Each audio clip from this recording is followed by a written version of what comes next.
Vafot etgandan keyin ham marosimlarning keti yo'q.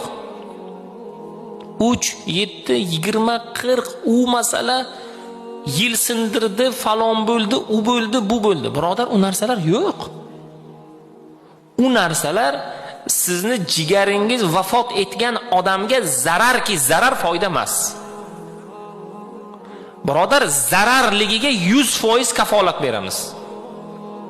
100 ta sabab va misol keltira olamiz. Zarar, birodar.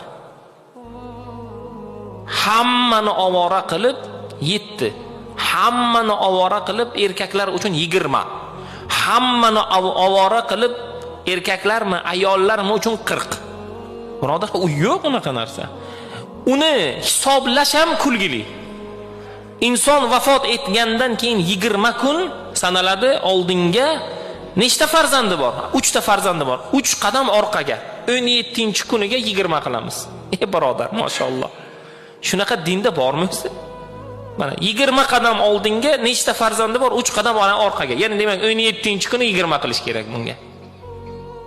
Alloh taoloning o'zi panoh bersin. Birodar, unaqa narsa yo'q. 40 ham, yil ham xuddi shunday. Alloh taoloning o'zi fazl bersin.